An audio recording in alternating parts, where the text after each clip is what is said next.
오늘 우리가 함께 나누실 하나님의 말씀은 사도행전 11장 19절에서 26절까지 말씀입니다.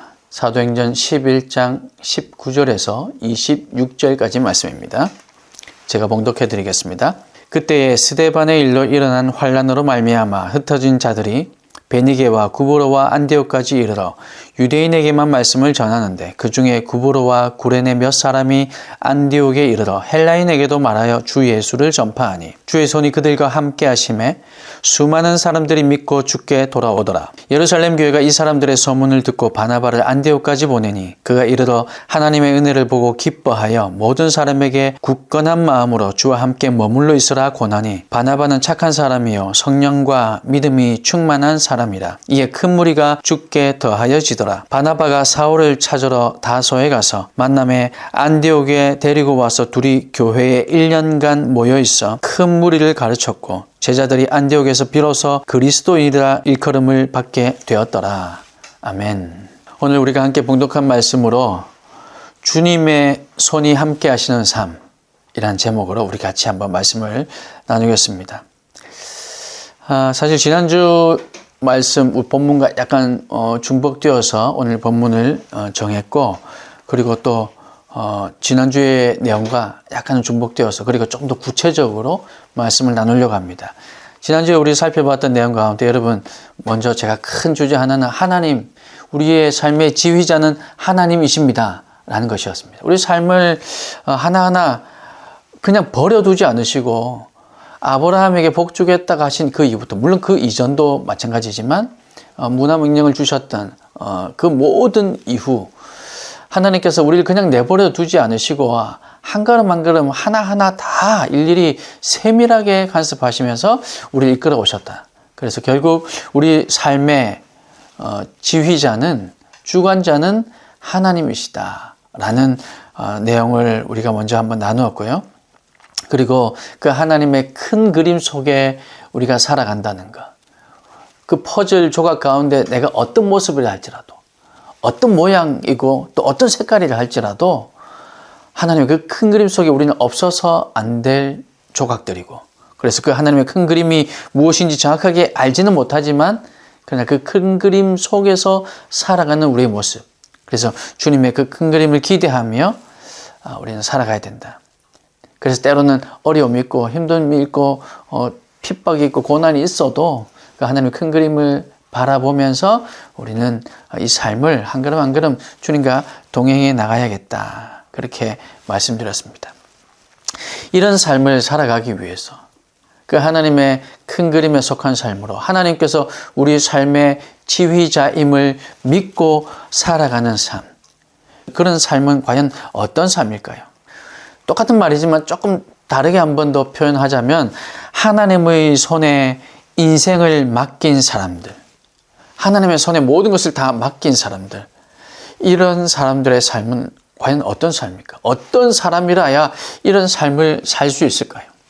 우리 오늘 그것을 나눠보고 또 우리 결단하는 은혜가 있길 바랍니다. 먼저 하나님의 손에 자신의 인생, 자신의 삶 모든 것을 맡긴 사람은 하나님을 알아가는 사람들이 아닐까 생각이 됩니다. 이미 하나님을 다 안다라고 말할 수 있는 사람은 아마 없을 겁니다. 그러니 하나님을 알아가고 있는 삶, 또 하나님을 알기를 갈망하는 삶, 갈급한 마음으로 하나님을 알기를 원하는 사람, 이런 사람이 하나님의 손에 자신의 모든 것을 맡길 수 있게 될 것입니다. 하나님을 알아가는 사람, 어떤 사람이 하나님을 알아가는 사람일까요? 또 어떻게 하면 하나님을 알아갈 수 있는 걸까요? 환난으로 말미암아 흩어진 자들, 이들은 하나님을 알아가는데 목숨을 건 사람들이었다 말할 수 있을 겁니다. 그때 스데반의 일로 일어난 환난, 뭡니까? 스데반 집사님이 순교하고 나서 그래서 많은 핍박이 있을 때 그 일로 일어난 환난, 모든 여러 군데로 이렇게 디아스포라 된 이게 흩어져 버린 그 환난으로 말미암아 이런 의미가 아닐까요? 그렇게 환난으로 말미암아 흩어진 자들, 이들은요 하나님을 알아가는데 목숨을 건 사람들입니다. 하나님을 알아가기 위해서 그들은 거기에 굴하지 않고 스데반 집사님이 그렇게 순교하는 그 상황 속에서 그럼 저도요 예수님 믿지 않겠습니다. 그냥 원래대로 유대교에 머물러 있겠습니다. 이렇게 말한 것이 아니라 그들은 흩어졌습니다. 왜 흩어졌을까요? 믿음을 지키기 위해서잖아요. 믿음을 지키기 위해서라는 말은 하나님을 더 깊이 알아가기 위해서라는 말입니다. 그래서 자신의 인생을 온전히 하나님께 맡길 수 있는 사람은 하나님을 알아가고자 하는 사람이라는 겁니다. 하나님을 알 수 있는 그러면 가장 좋은 방법은 뭘까요? 여러분은 하나님을 알기 위해서 어떤 방법을 취하고 계십니까? 아마 이 설교를 들으시는 분, 또 이미 신앙생활 가지고 계신 분들일 텐데 여러분들은 하나님을 알기 위해서 어떤 노력을 하고 계십니까? 여러분이 경험했던 방법 중에 가장 좋은 방법이 무엇입니까?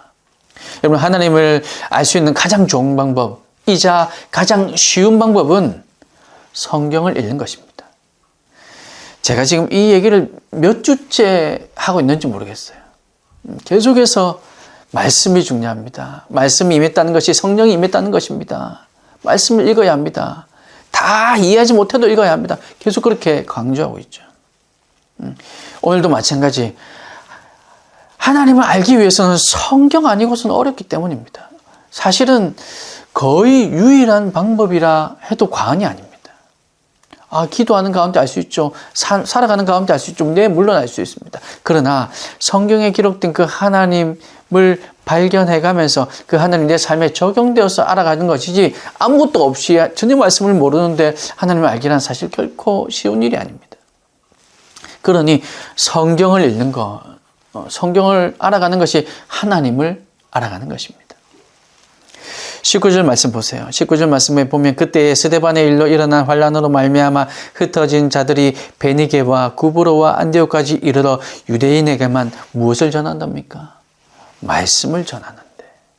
물론 복음을 전하는데 라고 말할 수도 있고 예수 그리스도를 전하는데 라고도 말할 수 있을 겁니다. 그러나 굳이 말씀을 전하는데 라고 또 표현한 것도 분명히 이유가 있을 겁니다. 말씀을 아는 사람들이었기 때문에 그들이 말씀을 전하는데 이렇게 지금 표현하고 있는 거죠. 말씀을 모르는데 그 사람들이 어떻게 말씀을 또 전할 수가 있을까요? 이미 말씀을 알고 있는 사람들, 그 말씀을 알기 위해서 많은 시간을 투자하고 있는 사람들이라는 겁니다. 여러분, 그렇게 구약 말씀을 읽으면 역사, 하나님께서 이끄시는 그 역사, 또 민족을 이끌어 가신 그 하나님을 만날 수 있게 됩니다. 민족을 하나의 그 하나님께서 선택하신 그 하나님의 나라를 이끌어 가시는, 또 세상 열방을 이끌어 가시는 그 하나님을 만날 수 있습니다. 신약을 읽으면 우리를 섬세하게 만나주시는, 우리의 마음까지도 만져주시고 비유로 말씀해 주시는 그 예수님의 섬세함을 우리는 또 경험할 수 있게 됩니다. 성경은 하나님을 알 수 있는 유일한 통로다라고 말해도 과언이 아닌 것이 바로 이런 이유 때문인 거죠. 하나님의 말씀을 배우는데 낭비되는 시간은 결코 없습니다. 누군가가 진짜 이렇게 얘기를 했답니다. 하나님의 말씀을 배우는데 낭비되는 시간 없다. 여러분, 이게 무슨 말일까요? 하나님을 알기 위한 시간 투자는 결코 낭비라고 말할 수 없다는 거잖아요. 우리가 다 알지 못하지만 말씀을 배우기 위해서 자신의 것을 다 내려놓은 사람, 자신의 출세의 길도 내려놓은 사람, 자신이 더 벌 수 있는 그 돈도 내려놓은 사람, 자기 학업의 길도 내려놓은 사람, 자기의 어떤 좋은 유대관계들 그걸 다 포기한 사람들, 이런 사람들이요, 일일이 다 말하고 있지 않아서 그렇지 우리 주변에 얼마나 많은지 모릅니다. 여러분이 섬기고 있는 교회들 혹은 여러분 주위에 보세요. 일일이 다 한 사람 한 사람 자 간증해 보세요 라고 말하지 않아서 그렇지 그들과 삶을 나누다 보면요, 하나님의 말씀을 알기 위해서, 예배하기 위해서, 성경을 읽기 위해서 포기한 것들이 얼마나 많은지 여러분 정말 아무리 손가락으로 세도 그 다 셀 수 없죠. 밤을 새도 다 얘기할 수 없을 정도로 많을 겁니다. 우리가 미처 다 알지 못할 뿐이죠. 이렇게 사람들은 하나님을 알아가기 위해서, 말씀을 배우기 위해서 자신의 것들을 포기하고 시간을 드립니다. 그런 사람들에게 하나님은 나타나십니다. 그런 사람들에게 하나님은 자신을 나타내시며 자신을 보여주십니다. 계시해 주시고 깨닫게 해주시는 거죠. 하나님을 알아가는데 시간을 쓰지 않으면서 그분이 하나님이 우리의 인생을 주도해 주시리라 믿는 것은 어불성설입니다. 결코 그럴 수가 없습니다. 하나님을 알아가는데 내가 시간 쓰는 것 그렇게 인색하면서 그런데 하나님 저를 좀 인도해 주세요 라고 말할 수 없다는 겁니다. 성경을 읽지 않고 있다면 사실 저는요 하나님을 못 믿겠어요 라는 말과 다름지 않습니다. 사실 제가 하나님 믿는데 시간이 없어서 좀 못 읽고 있습니다 라고 말할 수 있겠지만 여러분 정말 그런지 한번 돌아보십시오. 아무리 바빠도 우리가 해야 될 거 다 하고 있잖아요. 아무리 바빠도 똑같은 24시간을 살고 있잖아요. 누구는 23시간, 누구는 20시간만 살고 있지 않습니다. 동일한 시간을 살아가는데 정말로 하나님을 알기를 원하는 사람은 시간을 쪼개서 시간을 만들어서라도 하나님의 말씀을 붙듭니다. 성경을 읽습니다. 성경을 읽는다면 그 사람은 정말 하나님을 믿는 사람이죠. 기도한다면 정말 그 사람은 하나님을 믿는 사람인 거죠. 성경을 통해 하나님을 알아가고자 하는 사람이 바로 하나님의 손에 자신의 인생을 맡길 수 있는 사람이라는 겁니다. 그러니 여러분, 우리의 인생을 온전히 하나님의 손에 의탁할 수 있는 사람이 어떤 사람이냐면 하나님을 알아가는 사람, 말씀을 읽는 사람, 말씀을 붙드는 사람, 그래서 그 말씀을 전하는 사람이라고 말씀드릴 수 있는 겁니다. 꼭 기억하시기 바랍니다. 하나님의 손에 우리의 인생을 맡기겠습니다. 우리 입술로만 고백하는 것이 아니라 정말 그럴 수 있는 사람은 하나님을 알아가는 사람이고 그 하나님을 알아가기 위해서는 말씀을 읽고 말씀을 붙드는 사람이 되어야 한다는 사실 여러분 꼭 기억하시고 다시 한번 제가 몇 주간 계속 말씀드리지만 그냥 여러분 또다시 한번 결단하셔서 하나님을 알아가길 원합니다. 그러기 위해서 제가 이 말씀을 읽길 원합니다. 아니 말씀을 읽기로 결단합니다. 그렇게 주님 앞에 여러분의 마음을 내어놓는 여러분 삶이 되시기를 주님의 이름으로 축복합니다. 그리고 또 한 가지 하나님의 손에 자신의 인생을 드릴 수 있는 사람, 맡길 수 있는 사람은요 하나님의 뜻이 무엇인지 끊임없이 묻는 사람들입니다. 하나님 도대체 제 이 상황을 통해서 무슨 말씀하고 싶으신 겁니까? 하나님의 뜻이 어디에 있습니까? 제가 어떻게 살길 원하십니까? 제가 지금 여기에서 어떤 선택을 해야 할까요? 모든 상황 매 순간 하나님의 뜻이 무엇인지를 묻는 사람, 그런 사람은 하나님의 손에 자신의 인생을 맡길 수 있는 사람입니다. 맡기고 있는 사람이기도 합니다. 여러분 오늘 계속해서 사도행전 이 10장 11장을 살펴보는 멀리 갈 필요도 없이 여기에 나온 주인공들이 그렇잖아요. 베드로 보세요. 시간마다 정해진 시간에 하나님 앞에 기도합니다. 그리고 기도하는 게 뭡니까? 그냥 하나님 읽어주세요, 적어주세요가 아니었잖아요. 하나님께 하나님의 뜻을 구하고 있는 겁니다. 그랬더니 하나님께서 환상을 보여주시며 하나님의 뜻이 무엇이라고 말씀해 주시고 있지 않습니까? 하나님의 뜻은 이방인에게 복음이 전해지는 것이다. 지금 베드로에게 환상을 통해서 그렇게 말씀해 주지 않으셨습니까? 그렇게 하나님의 뜻을 구하던 고넬료에게 환상을 보여주시며 베드로를 청해라. 그리고 그를 통해서 말씀을 들으라. 그렇게 하나님께서 말씀하지 않으셨습니까? 스데반의 일로 흩어진 사람들, 그들은 어떻습니까? 그들은 하나님의 뜻이 무엇인지 물었고, 그래서 그 하나님의 뜻이 무엇인지 짐작하고 알았기에 흩어진 상황 속에서도 그들은 말씀을 전할 수 있었던 겁니다. 하나님의 뜻이 무엇인지 몰랐다면, 여러분 우리 사실 지난주에 우리가 하나님의 뜻이 무엇인지 발견했잖아요. 하나님은 최초부터 지금까지 계속해서 하나님의 말씀이 온 세상 열방에 전해지는 것, 이게 하나님의 뜻이었습니다. 복음이 전해지는 것. 지금 유대인들 지금 그것을 깨닫지 못하고 자꾸 유대인 안에서만 전하고 있던 그들, 이제서 그들이 19절 말씀에 그때에, 지난주 말씀드린 바로 그때, 이들이 이 복음이 이방인들에게도 전해져야 하는구나 라는 것을 깨달았던 바로 그때에, 이 복음이 막 전해지는 것을 알았던, 여러분 이들이 스데반의 일로 흩어졌던 이 사람들, 그들이 하나님의 뜻을 알지 못했다면 가서 그냥 숨어 지냈을 겁니다. 아니면 아까도 말씀드렸지만 흩어지지도 않았겠죠. 그냥 여기서 저는 죄송합니다 하고 그냥 살았겠죠. 그러나 그들이 흩어졌고 흩어져서도 가만히 숨어 지낸 것이 아니라 거기서도 여전히 말씀을 전했습니다. 그것은 그들이 하나님의 뜻을 알았기 때문이죠. 가만히 있는데 하나님의 뜻을 알 수 있었을까요? 끊임없이 하나님의 뜻을 물었던 겁니다. 하나님, 이 스데반의 일을 통해서도 스데반 집사님의 이 안타까운 이 일을 통해서도 하나님 말씀하시는 게 무엇입니까? 제가 무엇을 해야 될까요? 제가 지금 흩어져서 여기 왔습니다. 이 안디옥에 왔습니다. 여기에서 하나님 저는 무엇을 해야 될까요? 이렇게 끊임없이 묻지 않았을까요? 그래서 그들은 하나님의 뜻이 이방인에게도 전해져야 된다는 것을 알았던 겁니다. 하나님의 말씀은 끊임없이 전해져야 된다는 사실을 적어도 알았던 겁니다. 그래서 그들은 복음을, 말씀을 계속 전할 수 있었던 거죠. 하나님을 알아가고자 충실히 노력하는 사람이라면 그 과정에서 자연스럽게 자신을 향한 하나님의 뜻이 무엇인지 알아가게 됩니다. 대부분 보통은 그렇습니다. 그러나 저같이 아주 미련하고 둔한 사람이라서 그래서 하나님을 알아가고자 노력하고 있는 중에도 하나님의 뜻이 잘 깨달아지지 않는다면 계속해서 하나님의 뜻을 구하십시오. 계속해서 하나님 지금 이 상황에서도 하나님께서 말씀하시고자 하는 것이 무엇입니까? 이렇게 계속해서 구하십시오. 그렇게 구하시면 분명히 하나님께서 언젠가는 깨닫게 하실 겁니다.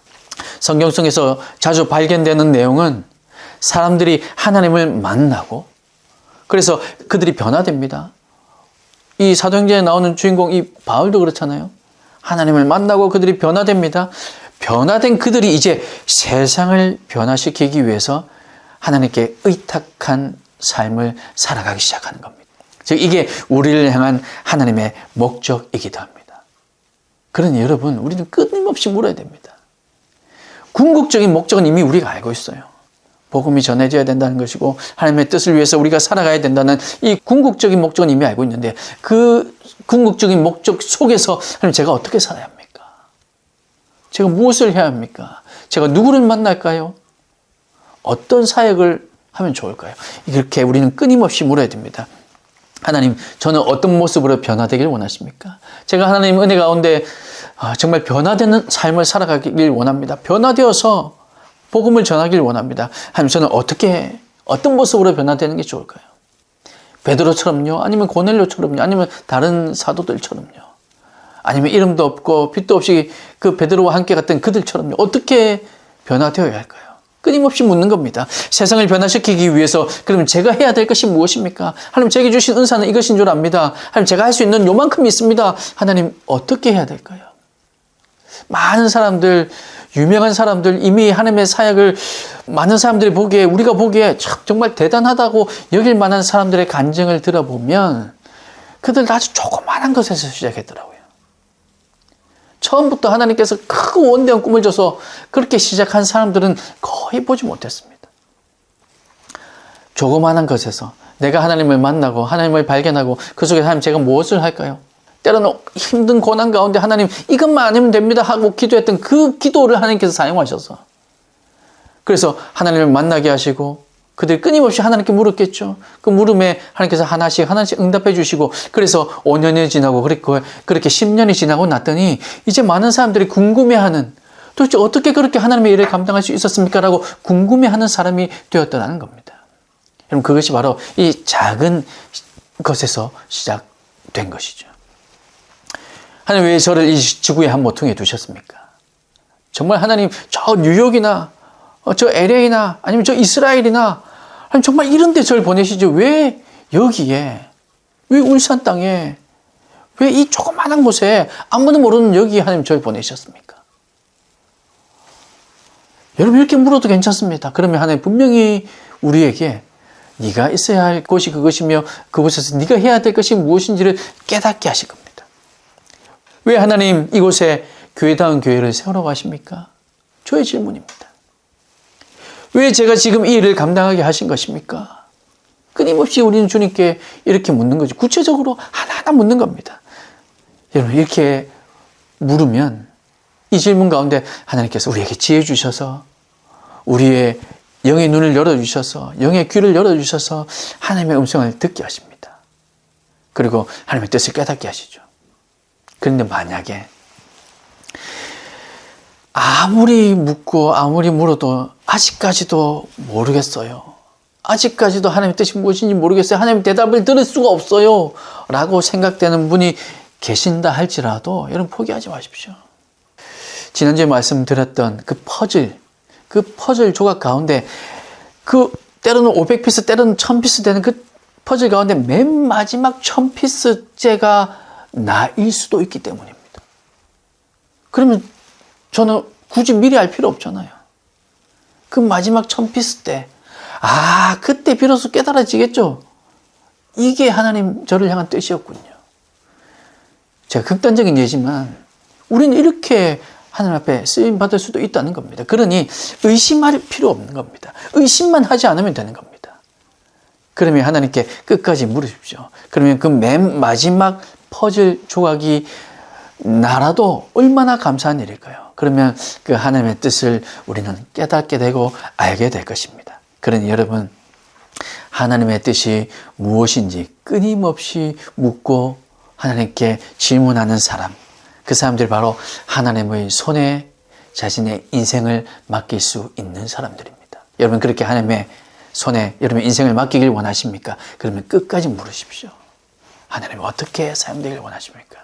제가 무엇을 하면 좋을까요? 끝까지 물으셔서 그 마지막 조각이 나라 할지라도 포기하지 않고 의심하지 않고 하나님의 음성을 기다리는 저와 여러분이 되시기를 주님의 이름으로 축원합니다. 그리고 마지막으로 하나님의 손에 자신의 인생을 맡긴 사람들. 어떤 사람이냐면 자신에게 맡겨진 작은 일에 충성하는 사람들입니다. 이 얘기는 너무나도 많이 들어서 더 이상 강조할 필요가 없는 얘기일 겁니다. 작은 일에 충성한 사람들.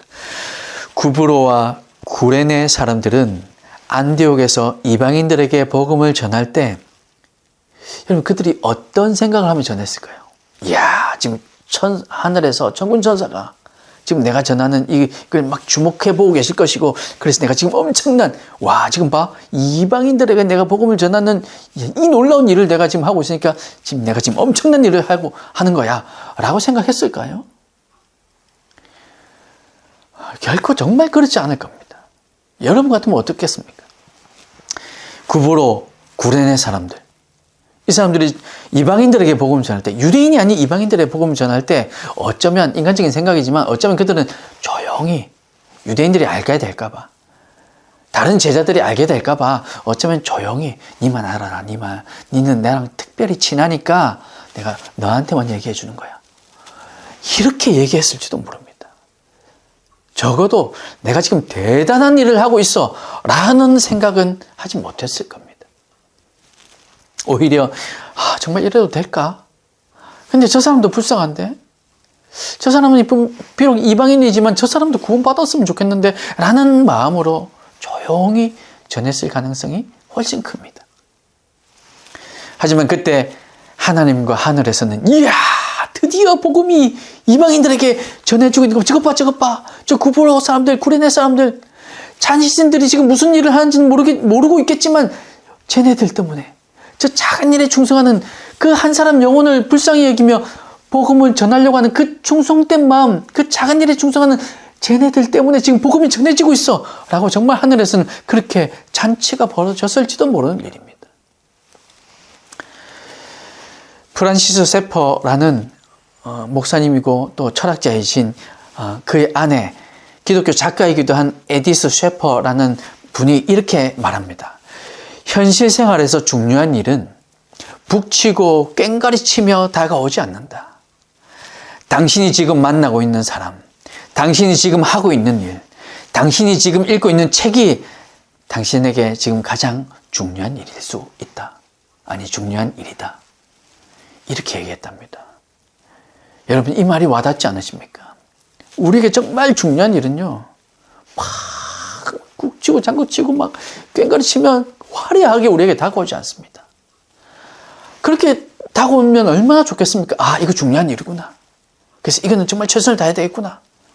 그렇지 않은 일은 이건 조금은 내가 약간 여기 이 일 할 때는 조금은 내가 마음을 쉬어도 되겠구나. 이렇게 하면 얼마나 좋겠습니까?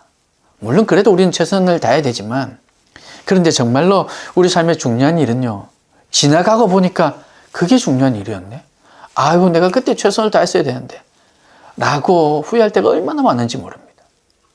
정말 우리 삶에 있어서 중요한 일은 이렇게 화려하게 다가오는 것이 아니라 지금 만나고 있는 사람, 지금 하고 있는 일, 지금 내가 읽고 있는 이 책 한 권이 어쩌면 우리 삶에 지금 가장 중요한 것일 수 있다는 겁니다. 아니, 실제로 그렇게 우리에게 다가옵니다. 그러니 여러분, 이 작은 것 하나, 우리가 읽는 문구 하나 어떻게 우리가 놓칠 수 있겠습니까? 어떻게 우리가 소홀히 할 수 있겠습니까? 우리에게 맡겨진 이 사명을 어떻게 우리가 대충 감당할 수 있겠습니까? 최선을 다할 수밖에 없는 거죠. 그래서 사람마다 역할은 다르겠지만 그 작은 일들에 최선을 다하는 것, 그것을 하나님께서 가장 기뻐하십니다. 여러분 잘 아시는 달란트 비유도 마찬가지잖아요. 여러분 우리에게 주신 그 한 달란트, 결코 땅에 묻을 수 없는 한 달란트인 겁니다.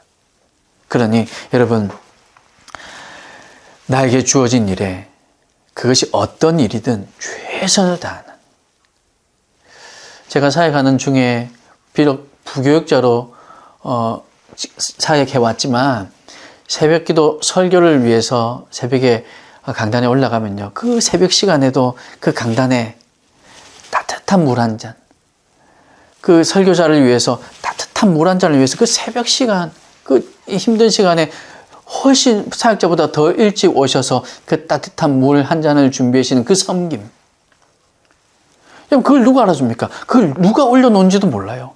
사실 저는 많은 경우, 때로는 제가 어느 분이 올려놓는다는 것을 실제로 본 적도 있지만, 많은 경우 오늘은 어느 분이 올려놓으셨을까? 오늘은 어느 권사님이, 오늘은 어느 집사님이, 모르는 경우가 훨씬 많습니다. 그런데 그 작은 일에 충성하기 위해서 잠을 포기하고, 내 내일 새벽에 강단상에 물 담당이니까 나 오늘 일찍 자야 돼, 자기의 것을 포기하고, 이런 작은 일에 충성하시는 분들이 얼마나 많습니까? 하나님은 이런 사람들을 통해서 하나님 나라를 이루십니다. 그리고 이런 분들이야말로 하나님의 손에 자기의 인생을 걸고 있는 분들인 거죠. 사랑하는 여러분, 우리는 이렇게 하나님의 큰 그림을 기대하고 소망하며 우리의 삶을 하나님의 손에 온전히 맡겨 드려야 될 줄로 믿습니다. 이렇게 말씀을 읽으며 하나님의 뜻을 묻고 작은 일에 충성하고 살아가는 중에도 수없이 내가 지금 맞게 살아가고 있는지, 지금 내가 가고 있는 이 길이 맞는 길인지 의문이 들게 될 텐데, 그때 우리는 어떻게 우리 삶을 점검해 보며 지금 이 길이 맞는 길인지 알 수 있을까요? 우리에게 이것이 반드시 필요하거든요. 이것을 점검하기 위해서 우리 21절 말씀처럼 주의 손이 함께하고 계시는지를 우리는 점검해 보아야 합니다. 21절 보세요. 주의 손이 그들과 함께 하시매 수많은 사람들이 믿고 주께 돌아오더라. 주의 손이 함께 하시매 구브로와 구레네 사람들이 이방인들에게 복음을 전하자 마치 기다렸다는 듯이 수많은 사람들이 믿고 주께 돌아왔답니다. 여러분, 성경에 적혀 있으니까 그런가 보다 하고 지금 우리는 읽고 넘기지만, 짧은 한 문장이니까 지금 읽고 넘기지만, 이게 얼마나 대단한 일입니까? 이방인들에게 복음을 전하는 것도 대단한 일들인데, 그들이 그 구브로와 구레네 사람들 몇 사람들이 그 이방인들에게 어떤 마음이었는지, 어떤 관계였는지는 모르겠지만 측은한 마음으로 그들에게 복음을 전하면서 그들이 믿고 이렇게 수많은 사람들이 주께 돌아올 것을 기대했겠습니까? 그렇지 않을 거예요. 그냥 이 한 사람. 그런데 그때 주의 손이 함께 하심에 수많은 사람들이 믿고 주께 돌아왔답니다. 하나님께서 이 상황을 기다리고 계셨기 때문에 가능한 일이 아니었을까요? 하나님 지금 이렇게 되기를 원하셨던 겁니다. 그리고 많은 그 이방인들 가운데 복음이 전해지기를, 저 이방인들에게, 저 사람들에게 하나님의 말씀이 전해지기를 하나님께서 기다리셨고, 그래서 이미 택하신 그들이 믿고 주께 돌아오는 역사가 일어난 겁니다. 여러분, 그렇다면 우리는 어떻게 주의 손이 함께 하시는지 알 수 있을까요? 그들은 주의 손이 함께 하셔서 많은 이들이 돌아오는 것을 보고 알았습니다. 그래서 누가도 그렇게 기록한 거죠. 주의 손이 함께 하시매라고 기록한 거죠. 그러면 우리는 어떻게 알 수 있을까요? 우리 삶의 열매를 통해서 우리는 알 수 있을 겁니다. 생명의 역사가 일어나는가? 믿지 않던 사람들이 믿는 역사가 일어나는가? 우리에게도 동일하게. 그것을 우리가 바라보게 된다면, 경험하게 된다면 우리는 알게 될 것입니다. 내가 소속된 공동체가 변화되기 시작하는가? 이런 공동체가 아니었는데 내가 속한 공동체가 작은 것을 나누고 어려운 사람을 도우며 과부와 고아를 돌보고 그리고 비방하던 것들, 수군거리는 것들이 그치고 있고 하는 이 공동체의 변화를 보면 여기에 생명이 일어나고 있구나. 주의 손이 함께 하시는구나 라는 것을 알 수 있을 겁니다.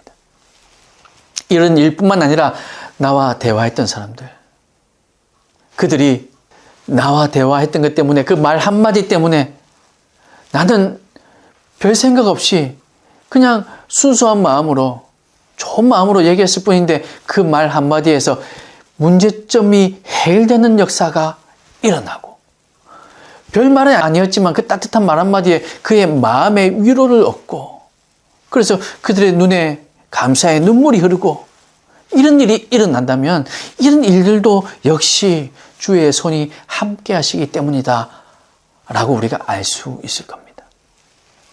그런데 이 열매는 눈에 보이는 열매일 수도 있지만 보이지 않는 열매일 수도 있습니다.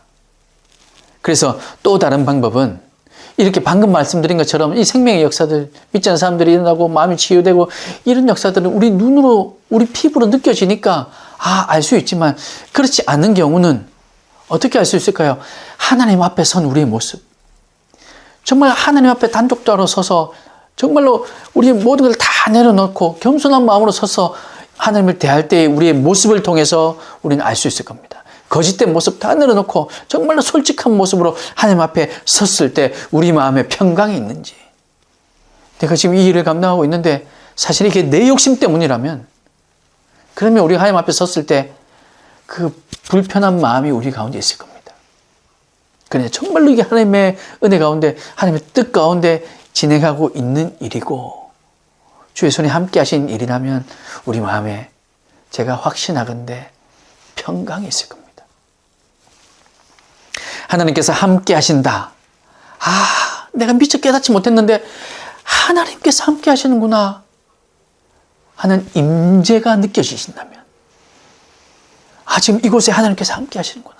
지금 내가 예배하고 찬양하는 가운데 손을 들며 이렇게 찬양하고 있는데 여기 내가 몰랐던 오늘 이 가사가 나를 이렇게 감동시키는구나 하는 그 하나님의 임재가 느껴진다면 그러면 주의 손이 함께하고 있는 것이죠. 경험하신 분들은 지금 제가 무슨 얘기하는지 알고 계실 겁니다. 그런데 여러분, 그게 무슨 말이에요? 한다면 구하십시오.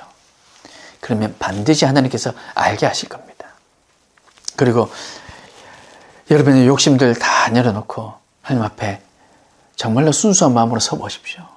그러면 이런 마음의 평안이 있을 겁니다. 그리고 하나님께서 함께 하시는구나 하는 것을 깨닫게 되실 겁니다. 그런데 하나님의 뜻이 아니라면요, 하나님의 뜻이 아닌데 내가 자꾸 밀어붙이는 거라면 우리의 평강이 없습니다. 계속해서 걱정만 있습니다. 누가 이렇게 얘기하면 어떡하지? 내가 지금 이걸 이렇게 안 하면 어떡하지? 계속해서 불안이 있죠. 평강이 없습니다. 하나님께서 함께 하신다는 생각보다는 요즘 왠지 자꾸 하나님과 멀어진 것 같아 라는 느낌이 들 수밖에 없다는 겁니다. 여러분, 그거는 그냥 뇌피셜인가가 아니라 우리는 영적인 존재기에 그것을 느낄 수밖에 없습니다. 여러분, 그렇게 느껴지십니까? 아니야, 내 착각일 거야 가 아니라 여러분 느끼시는 그게 맞을 겁니다. 저는 맞다고 생각합니다. 그러니 여러분 말씀을 붙들고 그리고 하나님을 알아가고자 여러분 시간을 들이며 그렇게 하나님 앞에 하나님 뜻이 무엇입니까? 계속 물어보십시오. 그래서 하나님의 주의 손이 여러분과 우리와 함께 하신다면요, 우리 마음에 평강이 있을 겁니다. 그리고 하나님께서 나와 함께하고 계신구나 하는 것이 느껴지실 겁니다. 나 이거 내가 의도한 게 아닌데, 그래서 처음에는 이게 이거 어떡하나 걱정했는데 이게 하나님의 뜻이었구나 그러면서 하나님의 임재가 느껴질 겁니다. 사랑하는 여러분, 오늘 우리가 함께 나눈 이 말씀 가운데 우리 삶의 지휘자 되신 하나님, 지난주 말씀과 오늘 나눴던 말씀이 사실은 하나의 설교로 제가 준비했던 얘기입니다. 그래서 여러분 이어서 생각하시면 될 겁니다. 우리 삶의 지휘자이신 그 하나님. 그래서 그 지휘자 되신 하나님께서 이 큰 그림 속에서 우리를 각자 모습 가운데 각자 있어야 할 그곳에 적재적소에 배치해 주신 그 하나님의 뜻을 깨달아가며 그렇게 하나님의 손에 우리의 삶을 내어 맡기겠노라 그렇게 결단하는 우리의 모습이 있다면 그러면 주의 손이 우리와 함께 하실 것이고 주님의 평안이 주님의 임재가 우리 가운데 충만할 것입니다. 그러니 여러분 그렇게 결단하시기 바랍니다. 주님의 손에 우리의 삶을 온전히 맡기겠노라고. 그러기 위해서 말씀, 그러기 위해서 성경을 꼭 또 여러분 묵상하고 읽으십시오. 그리고 하나님의 뜻이 무엇인지 계속해서 물으십시오. 깨달아질 때까지 하나님 말씀해 주실 때까지 물으십시오. 그리고 하나님께서 맡겨주신 그 작은 일, 여러분 지금 하고 있는 일, 화려하게 다가오고 있지 않지만 지금 내가 만나고 있는 사람, 주어진 일, 그리고 지금 읽고 있는 책, 조그마한 것 하나에 최선을 다하십시오. 그러면 하나님께서 우리와 함께 하시고 주의 손이 함께 하셔서 우리가 미처 기대하지 못한, 우리가 미처 깨닫지 못한 놀라운 일들, 그러나 그 놀라운 일은요, 크고 화려한 일이 아니라 우리가 뒤돌아보았을 때 우리가 미처 알지도 못했던 일. 그래서 하나님께서 그 일들을 우리에 맡기시며 깨닫게 하시는 것 여러분 꼭 믿으시길 바라고 이번 한 주간도 그렇게 우리의 삶을 이끌어 가신 하나님, 그 하나님께 여러분의 삶을 온전히 의탁하셔서 여러분의 삶도 또 우리 공동체도 또 이 교회다운 교회도 하나님의 뜻 가운데 하나님의 은혜 가운데 하나님께서 말씀하시는 가운데 든든히 기초부터 튼튼히 세워지는 여러분의 삶 그리고 이 교회다운 교회가 될 수 있기를 주님의 크신 이름으로 축복합니다. 기도하겠습니다.